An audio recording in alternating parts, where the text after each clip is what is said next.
temos a pergunta número 2 do breve catecismo de Westminster.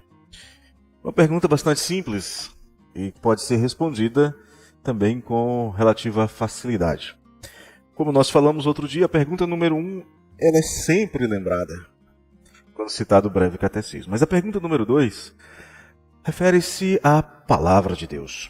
E ela diz assim: que regra deu Deus para nos orientar quanto à maneira de glorificá-lo e gozá-lo? Qual é a resposta a essa pergunta? Que regra deu Deus para nos orientar quanto à maneira de glorificá-lo e gozá-lo? Como é que Deus nos ensina sobre a maneira como devemos glorificá-lo, como diz a pergunta número 1, e gozá-lo para sempre?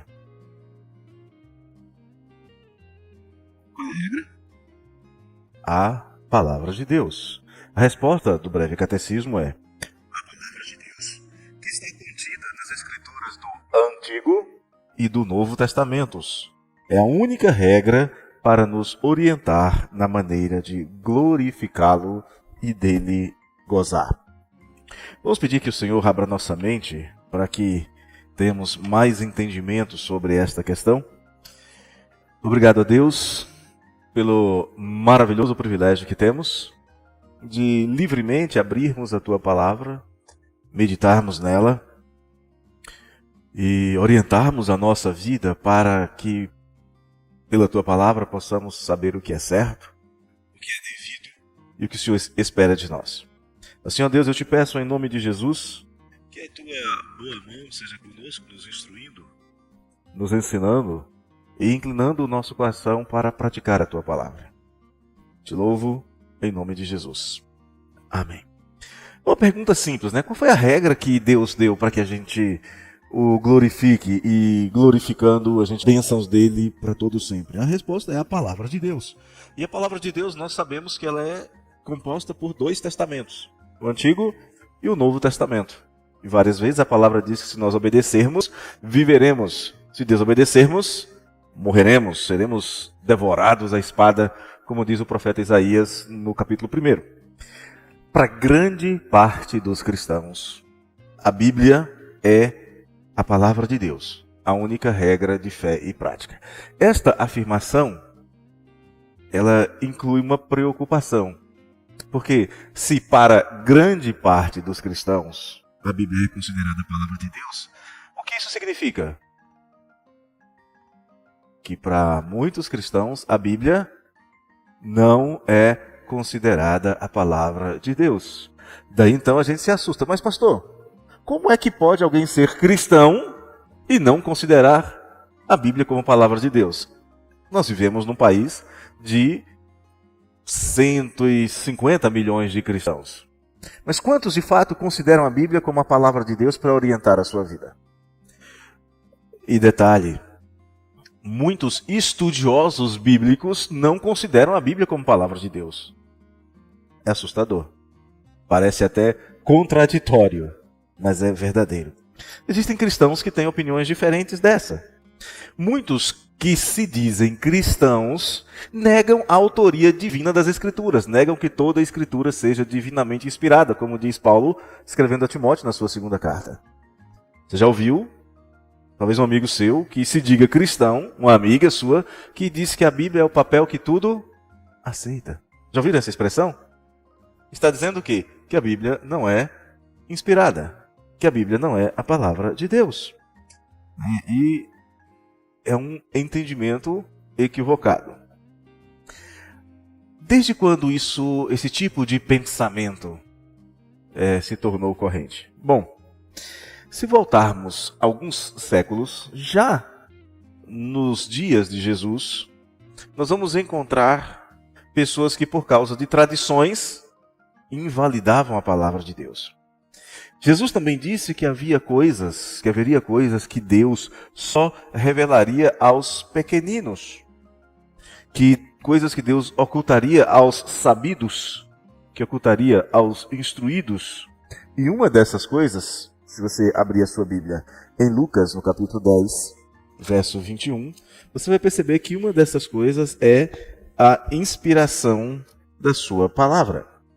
Lucas, capítulo 10, verso 21, nos diz o seguinte: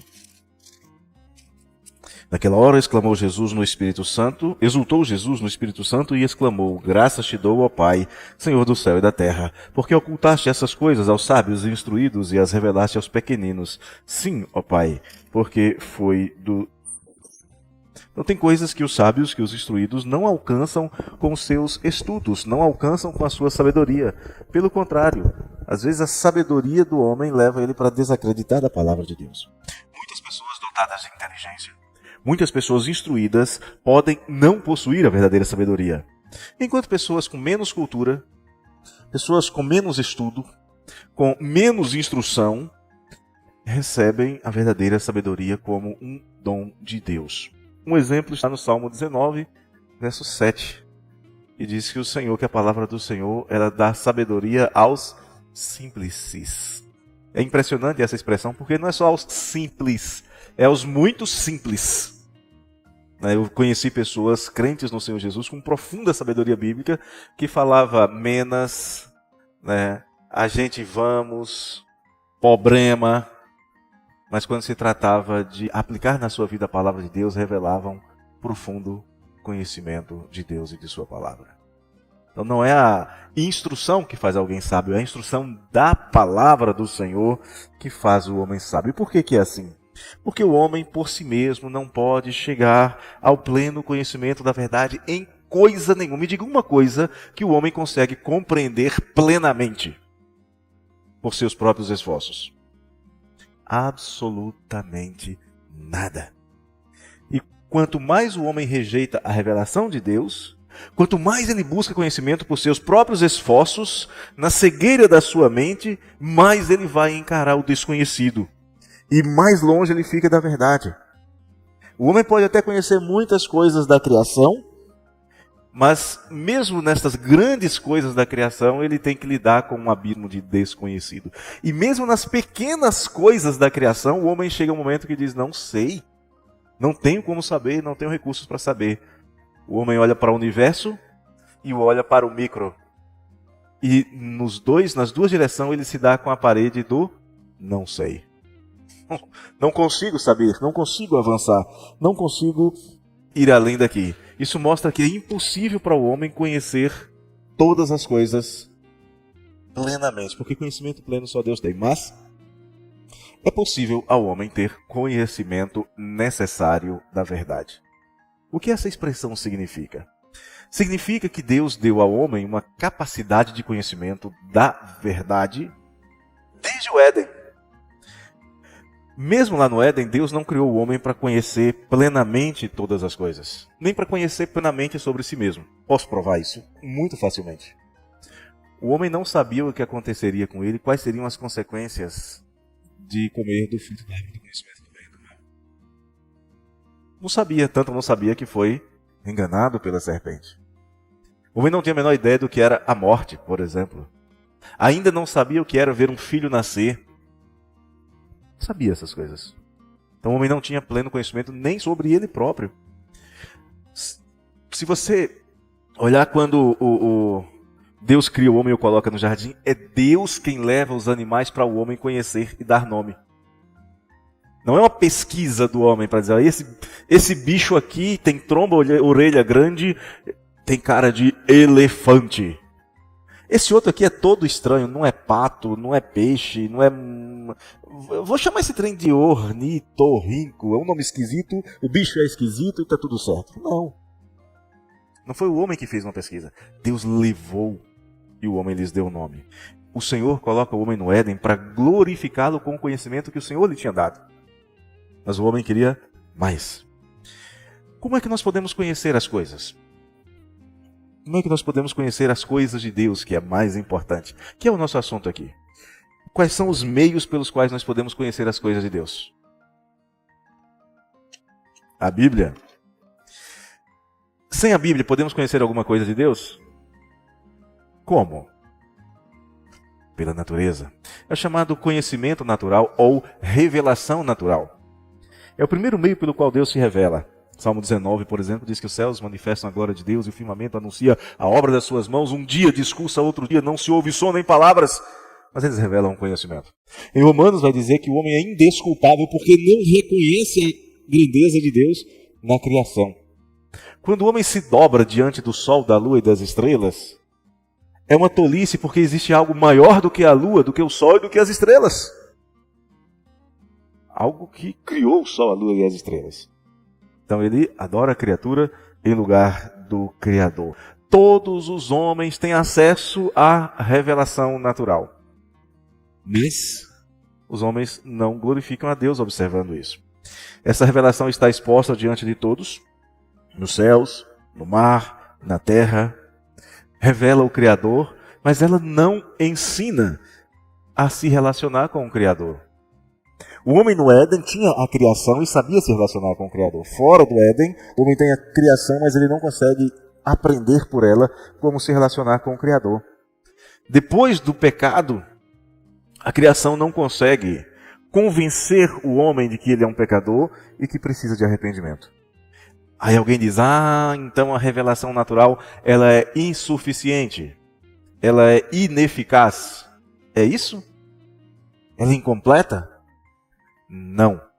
Ela não tem o propósito de revelar a Deus como Salvador. Ela revela Deus como Criador. Ela revela Deus como mantenedor. E até mesmo revela Deus como juiz, por causa da morte. Mas não revela como Salvador. Não tem este objetivo. Seria mais ou menos como você pegar um martelo, com um martelo, e querer consertar, por exemplo, uma placa-mãe de um computador. Um martelo e uma entalhadeira. Um martelo e uma entalhadeira, uma reta e uma entalhadeira, são ferramentas eficientes? São para o propósito a que foram destinados. A criação é suficiente para revelar a Deus dentro do propósito para o qual ela foi destinada. Mas existe um outro meio de Deus se revelar, que é a palavra de Deus, que é chamada de revelação especial. Ao longo da história, Deus foi se revelando, foi manifestando a sua presença, manifestando o seu poder e manifestando a sua vontade. E ele já fazia isso antes do registro escrito. Por exemplo, no paraíso, o Senhor manifestava o seu poder, a sua graça, a sua presença e a sua vontade, falando de maneira especial com Adão e com Eva. Eles tinham conhecimento da pessoa de Deus, conhecimento da vontade de Deus, não podiam saber tudo sobre Deus, obviamente, mas eles recebiam conhecimento diretamente do próprio Deus. O pecado de Adão aconteceu porque ele e a sua mulher rejeitaram o conhecimento que Deus lhe deu. Porque eles entenderam que o conhecimento que Deus tinha dado era insuficiente. Queriam mais.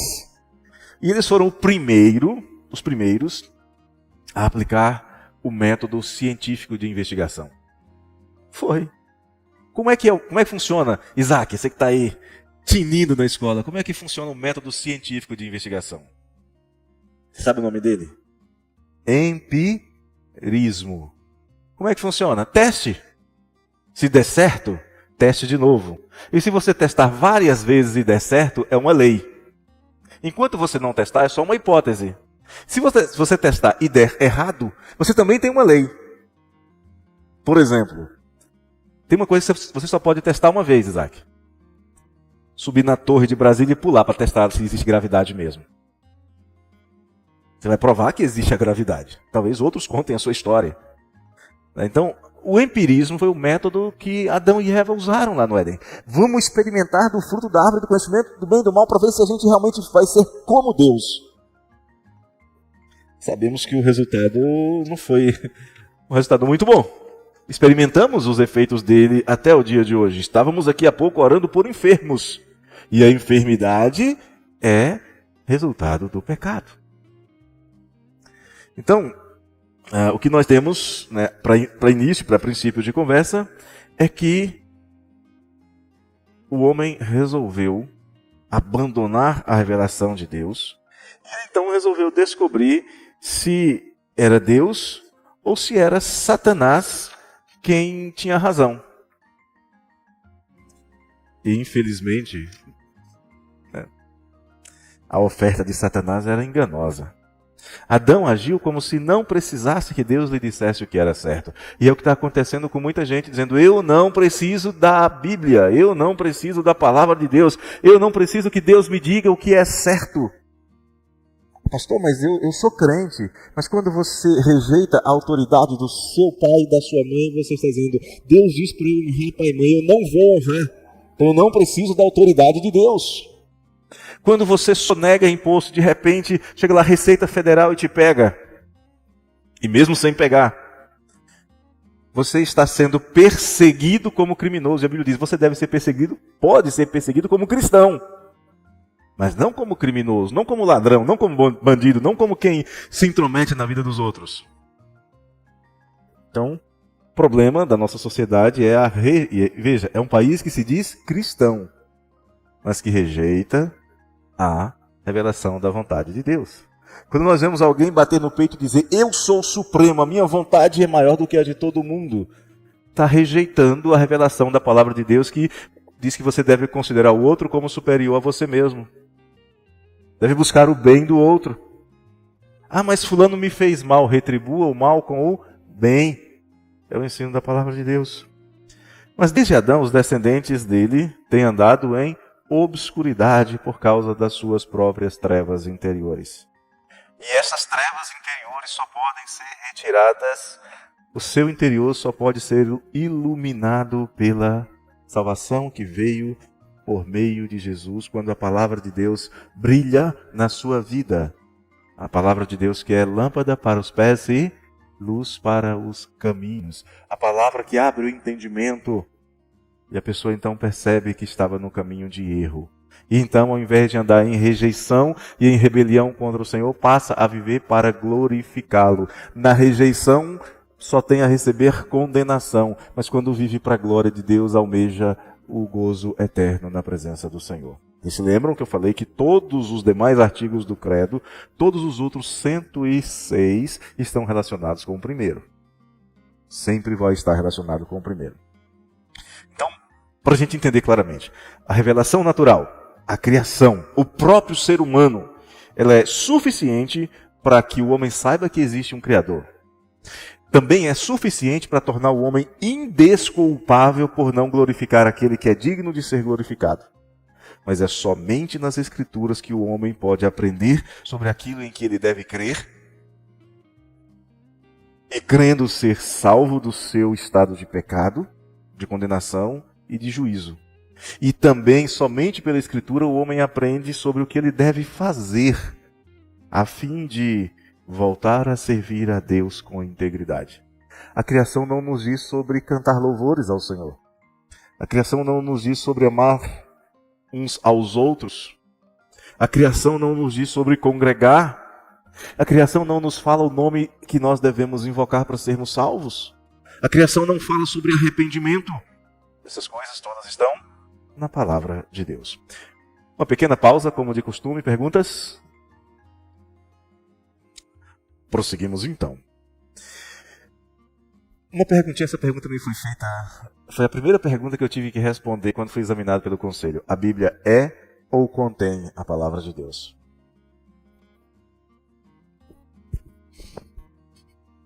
Veja a resposta do catecismo. A palavra de Deus está contida nas Escrituras do Antigo e do Novo Testamento. Mas a própria Bíblia também diz que ela é a palavra de Deus. Como é que a gente então lida com estas duas coisas? As palavras que estão escritas na Bíblia, elas registram a vontade de Deus para o seu povo. Tem alguns que interpretam a palavra contida como, de uma maneira errada, como se houvesse partes que não fosse palavra de Deus. Ela está aqui dentro, em algum lugar. Ora, se está só contida em algum lugar ali, quem é que vai definir o que é e o que não é palavra de Deus? Aí cada teólogo, de acordo com a sua inclinação teológica, de acordo com a sua inclinação moral, ele vai interpretar da sua maneira. É por isso que nós temos hoje, por exemplo, as tais igrejas inclusivas. É por isso que a Bíblia pode ser usada em qualquer religião, mesmo aquela que negue que Cristo é o Filho do Deus vivo. porque cada um interpreta a sua maneira. Mas vamos ver alguns problemas em relação a essa visão. Século XVIII, final do século XVIII, na verdade século XIX, vai surgir um movimento chamado liberalismo teológico. O que é esse tal de liberalismo teológico? Ainda tem gente que pensa assim hoje. Segundo eles, algumas partes estão errados, algumas partes da Bíblia são a palavra de Deus, enquanto outras partes são apenas as palavras dos homens. E eles então pensam que a sua sabedoria, que os seus estudos linguísticos, filológicos e filosóficos e etc., com esses estudos eles pensam que são capazes de decidir quais são as palavras que são de origem divina e quais são aquelas que são apenas escritos humanos. O problema é que existiram milhares deles, e cada um deles com uma conclusão diferente. Logo, se todos chegam a conclusões diferentes, é lógico pensar que todos estão laborando, trabalhando com uma premissa errada. Quando você começa errado, se não há conversão, se não há mudança, se você não abandona aquela premissa, você vai terminar errado. Pegue uma rua qualquer, querendo ir para um lugar, e se essa rua está errada, você só consegue chegar onde você quer se você mudar a rota. Se o seu GPS lá der aquela mensagenzinha, né, recalculando rota. E o jeito de nós recalcularmos a rota é seguindo a palavra de Deus. Um outro problema, que curiosamente foi uma reação ao liberalismo teológico, foi um movimento chamado de neo-ortodoxia.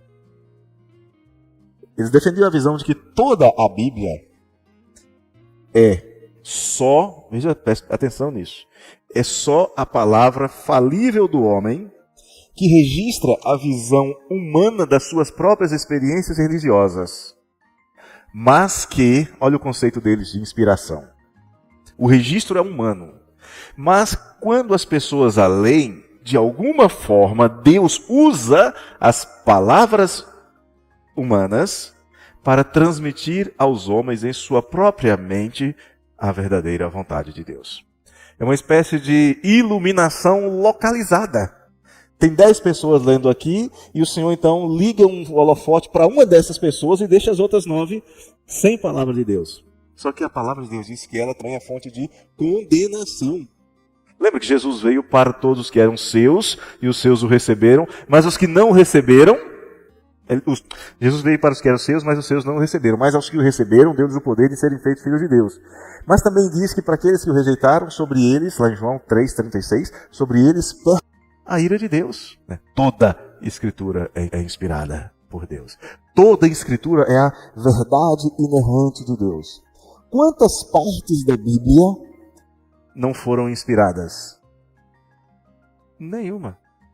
Na verdade, o texto que você tem em português tem aqueles títulos em negrito em cima. Ela foi colocado depois. A numeração em capítulos e versículos também foi colocada depois. Não é acréscimo, é apenas referência. É apenas referenciação.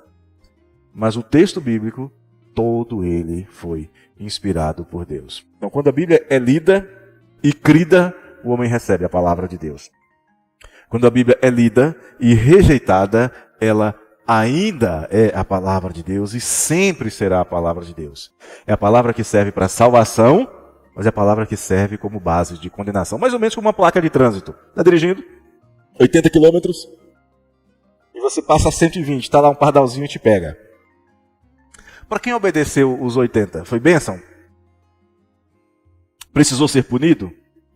Seguiu viagem tranquilamente. Mas aquele que passou a 120, foto, cobrança, talvez lá na frente um guardinha mandando você parar. A informação era correta, não deixou de ser correta. O resultado do que foi feito com a informação pode ser benéfico ou não, depende de como você lida com ele. O Breve Catecismo também diz que a Bíblia é a nossa única regra de fé e prática. O que isto quer dizer? A única regra para nos orientar. Significa que a Bíblia, e somente a Bíblia, ensina que o homem deve crer para obter a salvação dos seus pecados e crendo receber a vida eterna. É por isso que ela é a única regra, é a única norma, é a única medida de fé. Se nós cremos em algo menos do que a Escritura ensina, nós temos uma fé deficiente. E dependendo do assunto, a gente pode continuar, o homem pode continuar em perdição. Por exemplo, a pessoa pode crer em muitas coisas na Bíblia. Mas vamos pegar o exemplo dos gnósticos. Eles criam em algumas coisas da Bíblia. Criam Jesus como aquele que traz a revelação especial de Deus, o ápice da revelação. Mas eles não criam em Deus Pai como Criador, não criam no Deus Trino. Eles não criam que Jesus havia vindo em carne. Como tem alguns que andam por aí que ainda creem dessa maneira. Então eles creem em menos do que Deus revela. Isso significa continuar em seus pecados. Pastor, e se crê em mais do que Deus revela? Significa que vai andar em erro. Posso dar um exemplo? O que diz a Bíblia em Êxodo 23, 4 e 5? Somente ao teu Deus adorarás, somente a ele darás culto. Não farás para ti imagem de escultura, nem se prostrarás perante ela e etc. Ah, mas eu preciso de uma ajuda para crer. Assim como o namorado pega a foto da sua amada para se lembrar das suas feições, assim como um filho olha para a foto da sua mãe para lembrar dela, então nós precisamos de uma ajuda para crer. A Bíblia diz que não. Andamos por fé e não por vistas. Então nós temos aí um erro, uma desobediência. E o que Paulo diz escrevendo aos Gálatas? Se nós, ou mesmo um anjo dos céus, vier e pregar algo que vá além do evangelho que vos tenho pregado, ou seja, anátema. Essa palavra tem sido interpretada de duas maneiras. A primeira é maldito. Está correto. Esse é o significado. Mas ela também tem o significado de sem utilidade. Ou seja, não te leva a lugar nenhum. É como você estar no meio do mar afogando e alguém jogar para você uma boia furada. Serve de nada. É como você ter uma conta para pagar e alguém dá para você 10 notas de R$100 que ele mesmo imprimiu na impressora laser preta e branca velha dele lá, aquela matricialzinha talvez. Não vai resolver o teu problema. Anátema também tem sentido de sem finalidade nenhuma. Mas a Bíblia, ela diz assim, você deve crer nisso e você deve agir desta maneira. Regra de fé e regra de prática. Tudo que nós estudarmos deve estar baseado nas Escrituras. Pastor, mas espera aí, a gente está aqui estudando, não está estudando a Bíblia, está estudando o catecismo. Ora, o catecismo traz um ensino que tem origem na Bíblia e comprovado pela Bíblia. Se você abrir lá o catecismo, o breve catecismo, você vai ver que todas as afirmações que eles fazem são fundamentadas biblicamente. Esse estudo que nós estamos tendo aqui, todas essas afirmações, elas são fundamentadas em versículos bíblicos. A gente só não os está citando por uma questão de didática e de tempo. Senão a gente ia ficar aqui umas 3 horas em cada um desses estudos. Então todo o nosso entendimento teológico e doutrinário, ele tem origem na palavra de Deus, ele não pode ficar aquém do que Deus ensina, ou seja, não pode ser menos, e ele também não pode ir além do que Deus ensina, ele não pode ser mais. Ok? Então vamos ver alguma coisa sobre isso. Regra de fé e prática. Para que nós somos criados mesmo? Primeira pergunta do credo. Glorificar a Deus e gozá-lo para sempre. Então, se nós queremos glorificar a Deus, é porque nós cremos que Ele existe, que Ele fala, nós cremos segundo as Escrituras. Se nós queremos gozá-lo para sempre, há uma exigência. E que exigência é essa? Obediência. Fé em Cristo e obediência aos seus mandamentos. E essas duas coisas podem ser separadas? Alguém pode crer em Cristo e ser desobediente?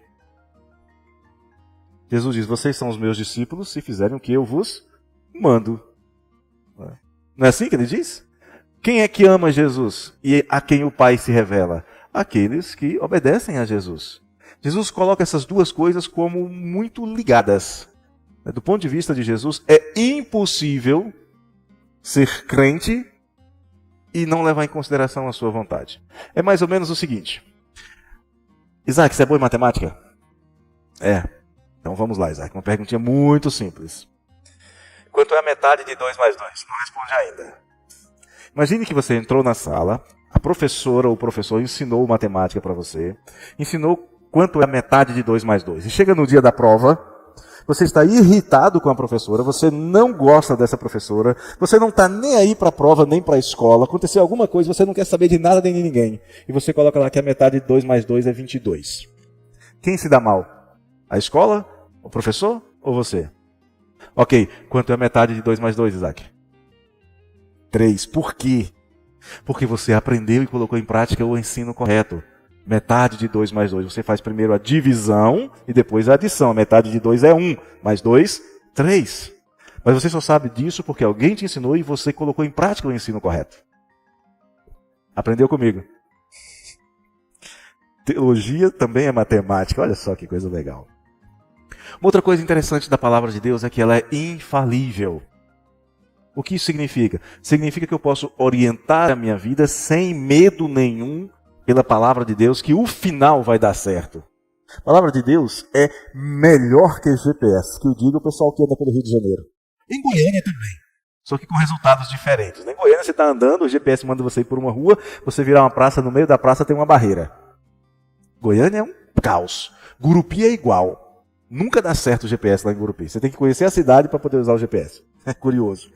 Rio de Janeiro, você errar uma rua, o GPS te leva lá para dentro das favelas, é perigoso você talvez nem sair de lá. É perigoso você parar num micro-ondas. Mas a palavra de Deus ela é infalível.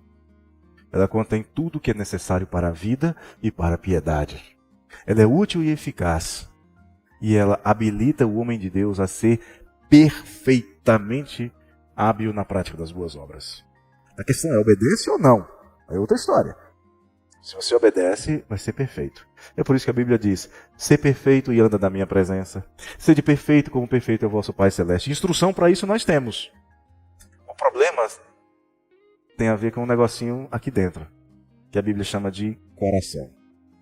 As nossas inclinações, a nossa luta, a luta do pecado é dentro de nós, que Paulo diz que habita na nossa carne, fazendo com que a gente faça a vontade da carne e dos pensamentos, e não a vontade de Deus.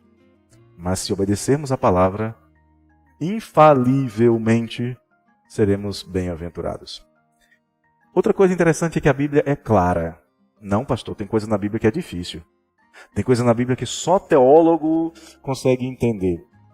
Realmente, gente, tem umas coisas na Bíblia que precisa de um pouco de conhecimento de história, de teologia, de línguas e etc. Mas o que nós precisamos saber para a nossa salvação é claro. Por exemplo, precisa ser doutor em teologia ou um bacharel em teologia que seja para saber que a Bíblia ensina que Deus criou o homem e todas as coisas? Precisa ser doutor para saber que Deus criou o homem puro e deu para ele mandamentos que se ele obedecesse ele viveria? E o pecado? É difícil perceber que você é pecador, você quer fazer uma coisa, você sabe o que é certo e escolhe o errado, e fica lá dentro da sua consciência dizendo, você pisou na bola. A Bíblia fala sobre isso. Fala que nós temos uma consciência a nos acusar. É preciso ser doutor para entender que se você crê em Jesus, você terá os seus pecados perdoados? Frases como, crê no Senhor Jesus, será salvo tu e tua casa. Crede no Senhor Jesus e recebereis o dom do Espírito Santo e os vossos pecados serão cancelados. É preciso ser doutor para entender essas coisas? Quanto de instrução é preciso para saber que Jesus prometeu que se eu cresce nele, eu teria vida eterna e habitaria na sua presença, onde gozaria de delícias perpetuamente? É preciso ter algum grau de estudos teológicos formais para essas coisas? As coisas que nós precisamos saber sobre Deus, aquelas básicas e fundamentais, são absolutamente claras. Mas tem coisas que a gente precisa estudar um pouco mais. Por exemplo, mencionamos aqui domingo, o ano que Daniel foi levado cativo para a Babilônia. Não está lá na Bíblia que foi em 605 a.C., mas a história registra. Temos registros históricos disso. Então foi preciso usar um pouco de estudos de história para chegar a essa informação. Mas sabemos que Daniel foi levado cativo para a Babilônia. E nós sabemos que Daniel tomou a decisão de não se contaminar com as finas iguarias da mesa real. Ele queria se manter puro. Precisamos de história para isso? Não, está ali no texto. Precisamos, olhando para esse texto, nós percebemos, então, se Daniel resolveu se tornar puro, eu também posso fazer o mesmo. Eu também devo fazer o mesmo. Então o ensino é claro. E as escrituras são absolutamente... Mais uma coisa. A revelação natural pergunta, ela é suficiente para nos dar conhecimento de Deus como Salvador e nos conduzir à vida eterna? A natural consegue fazer com que a gente clame a Deus por salvação, perdão de pecados? Não. Mas a revelação de Deus, a revelação especial, ela é suficiente para nos dar todo o conhecimento que nós precisamos. Nós não precisamos de mais nada além da Bíblia para conhecer o que Deus quer que conheçamos. Eu sei que nós precisamos entendê-la profundamente. É por isso que tem uma montanha de livros, é por isso que temos o catecismo, o credo apostólico, a confissão de fé. São explicações da Bíblia, mas eles não podem ir além. Porque a Bíblia é suficiente. Acrescentar alguma coisa ou tirar alguma coisa é característica de seita. É característica de grupo que não está satisfeito com o que Deus revelou. Calvino, por exemplo, ele dizia o seguinte, que conhecer menos do que Deus revelou é ímpia preguiça. Se Deus revelou, tente conhecer. Agora, querer conhecer mais do que Deus revelou é ímpia curiosidade. Se Deus revelou só aquilo ali, aquilo é suficiente. Mas as seitas começam a acrescentar revelações. Eu tenho um amigo que chama de revelamento. Ele não gosta. Revelação para ele é só a palavra de Deus. O que está fora da palavra de Deus, que chega e diz, Deus revelou. Não, isso aí é revelamento. Não é revelação, não. Acrescentando tradições. E Jesus diz, olha, as tradições dos homens acabam por invalidar a palavra de Deus. E às vezes são tradições que parecem piedosas. Alguns querem pegar a Bíblia e compará-la com a ciência e rejeitando coisas da Bíblia por causa de postulados científicos. E se você for olhar, a ciência começa com uma premissa tão absurda. Uma vez eu fiz um estudo, rapidinho, sobre a questão da evolução. E a teoria da evolução diz o seguinte, que determinadas moléculas, determinados átomos lá se uniam dentro de uma sopa orgânica para dar origem aos primeiros organismos vivos. A minha primeira pergunta foi, como é que tinha sopa orgânica se não tinha organismo vivo? Outra coisa, tinha que ficar não muito próximo da superfície, porque seria quebrado pelos raios, pela luz solar, que era muito forte, e também não muito fundo, porque se estivesse muito fundo, não conseguiria sobreviver. Eu ficava pensando, mas tem que ser numa faixa estreita, tem que ter sopa orgânica antes de ter organismo vivo, antes de ter qualquer tipo de organismo, não faz muito sentido. Mas o fato é que as pessoas querem que a ciência seja verdade. Rejeitam a Bíblia. Para nós a Bíblia é suficiente. Não desprezamos a ciência. Você usa o seu celular por causa da ciência. Temos eletricidade iluminando, temos equipamento de som funcionando por causa da ciência. Não desprezamos a verdadeira ciência. Mas nós não consideramos a ciência como digna de postulados de fé e de orientação para a nossa vida espiritual. Quem estuda a palavra de Deus, que é suficiente por si mesmo, é aperfeiçoado pela palavra de Deus. 2 Timóteo 3, de 15 a 17. Os livros que nós temos, as obras humanas que nós temos, os livros de teologia que nós temos, eles devem ser vistos como auxílios para explicar a doutrina bíblica. Mas eles não podem criar doutrina nenhuma. Eles apenas devem explicar o que Deus já revelou em sua palavra. A única regra de fé e prática que é suficiente, eficiente, perfeita, eficaz, é a palavra de Deus. E é isto que o breve catecismo quer que nós aprendamos quando ele nos traz esta primeira pergunta. Que regra deu Deus para nos orientar quanto à maneira de glorificá-lo e gozá-lo? A resposta, a palavra de Deus, que está contida nas Escrituras do Antigo e do Novo Testamento. Ela é a única regra que nos orienta na maneira de glorificá-lo e dele gozar. Paro aqui.